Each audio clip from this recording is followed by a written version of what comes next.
job that you have all done is incredible, and we know many of you have invested in the United States, and you have to say thank you. Thank you very much, Mr. President. You've made us even richer. But the fact is, other than yesterday, which was something pretty bad with respect to the virus, and we'll see what happens. I see the futures are up today, up fairly substantially. But that's a very serious thing, but we think we're in very good shape in the United States. We've essentially closed the borders to areas where we had to close them, and we had very few. We took in 32 people over the last 2 days because they were sick, and they're Americans, and they're great people. You know, what are you going to do? They're in quarantine. But we had essentially 12 people. Many of them are getting better now. Soon they'll all be better, we hope, and we're watching very carefully. So we've had a very good stretch of, let's just say we're fortunate so far, and we think it's going to remain that way.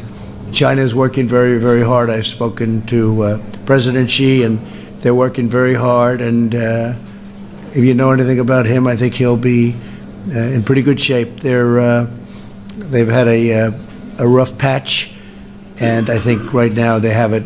It looks like they're getting it under control more and more. They're getting it more and more under control. So I think that's a problem that's going to go away, but we lost almost 1,000 points yesterday on the market, and that's something, you know, things like that happen where, and you have it in your business all the time, had nothing to do with you.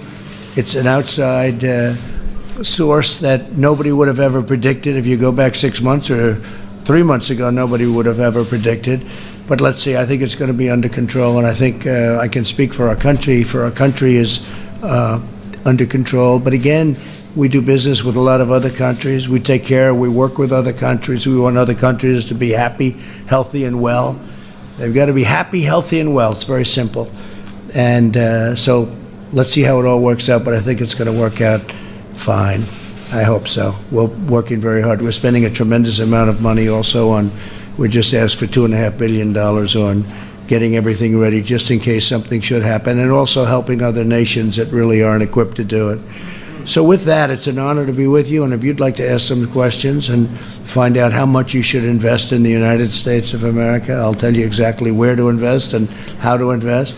We just did a lot of business with India, where they're buying $3 billion worth of helicopters, great helicopter. We have helicopters like, we make the best military equipment in the world by far. And, you know, the Prime Minister actually said if you were president 30 years ago, would have all your equipment. But they started buying many years ago from another nation and others, and now they're starting to buy from us. So that's an honor. But we're up to a pretty high number. We'll be up very quickly to a pretty high number. And we do make by far the best, and they want to have the best. So that's what we do. So thank you all very much. If the press wants to stay for a couple of questions, you know, we're going to be having a news conference at 5 o'clock. So you can go to that, or you can stay and hear some of these questions from truly some of the greatest business leaders anywhere in the world. Now, if you'd like to do, I could do this, Steve. I could read the book for you, and we could have a nice, beautiful little speech. It will take 5 minutes, and you'll fall asleep, but they'll be, well, they might find it interesting. I don't know about them, but you guys have heard it before. But please, if you have any questions, please. Anybody? Okay, let's go home. Boy, we must have done a very good job if you'd have. Do you want to say something about the energy business? Yes, sir. Please, come on. How are we doing? We're doing great, sir. My name's Dan Brouillette. I have the privilege of serving in the United States. I'm the president.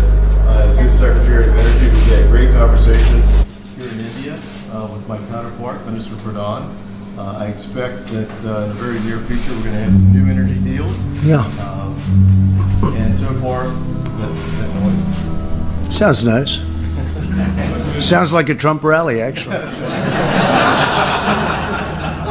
We're actually saying hello to the embassy people as soon as we're finished. Sir, I'll just end with this. In the last 2 years, we've seen a remarkable uptick in the purchases of U.S. oil and gas by India. And when the president was elected in 2017, that number was approximately 25,000 barrels per day of crude oil. It is now over 250,000 barrels per day, a tenfold increase. And we expect it to get better from here. It's going up very, very rapidly. Thank you very much, Dan. Really great job. Where is Robert? Yes, please. why some of these companies have decided to invest in the United States and make big manufacturing investments. Okay, good. Would anybody like to say? Go ahead, please. Mr. President, I am Chandrasekharan, representing the Tata Group. Yep. First, let me start by following instructions. Thank you, Mr. President. Thank you for making us richer. Good. And our group has 10 different companies in the United States.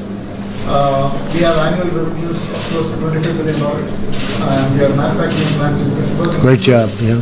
And then we have a chemicals plant in Wyoming. And we employ about 42,000 people.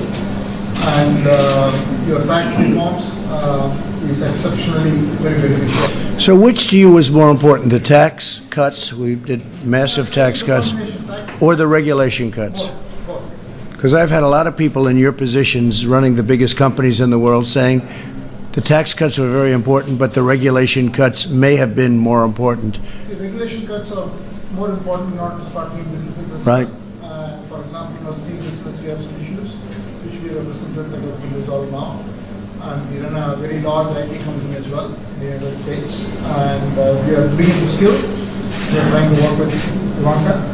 Right. We want to try and skill 1 million people in the United States. Oh, that's fantastic. Thank you. That's So great. We are deeply engaged with the country. I heard that you were doing that, and I really appreciate it, and Ivanka appreciates it. And, you know, she started off, she wanted to get 500,000 people jobs.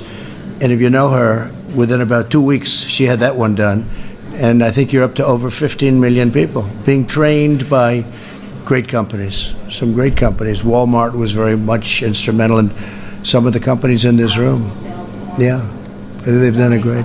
So it's up to 15. And I don't think government could teach jobs like that. In other words, you teach something and it's complex stuff. Government is not equipped to do that. We could put all the money we want into government to do it, and they're just not equipped to do it. So thank you very much. That's fantastic. Great story. Thank you. Yes, sir. Mr. President, you talked about regulations, so I Right. do want to confirm that in 2017, we put up the first automotive assembly plant in Southeast Michigan in 25 years. Right, that's right. Making off-road utility vehicles. And the speed with which we could set up the company to get operations going, we have not experienced anywhere in the world. So we've invested about $1 billion, and right now we're in the shortlist of the bid for the United States Postal Service new delivery van, a decision which Good. will come out by the end of the year. And if that comes through, we're going to very happily put in another $1 billion and employ about 2,000 people. Very good. You've done a great job. So when are the bids due? When are they due? We are told sometime around August. The bid How many vans is it that you'd be making? about 180,000. Wow, that's a big business, isn't it? When we were told that, you know, the Postal Service vans are actually, they're the right-hand drive. Right, that's They're right. diesel. So guess who makes right-hand drive diesel vehicles? Well, that's all Indian automakers. So yeah. That's why we're bidding for it. Good. Well, good luck. That's great. That's good luck. Yes, sir, please. So my name is Anil Bhatia, part of Jubilant. We have Yeah, invested, good. we've invested almost $500 million in the pharmaceutical, very sophisticated things like nuclear medicine, allergy. We are present in 22 states with almost 2,000 people. And the other thing that we are doing is starting drug discovery in America for oncology. That's a biotech venture for new drugs, especially for therapies Right, sure. which have very limited drugs available. Right. So my question to you is mainly on the healthcare side, how do you see it for companies like ours coming in from India, Yeah. setting up manufacturing plants in the States? All right. Healthcare is very important to the Republican Party, I will tell you, and we haven't been talking about it. We've been doing. We got rid of the individual mandate, which was a disaster in Obamacare, which really ended Obamacare. We're now taking the shell of Obamacare and really running it well. I had a choice. I could run it well or I could run it poorly. Then everybody would be upset and they'd blame President Obama. We decided to run it well, but would like to terminate it and put in great health care. We can do that. When you look at single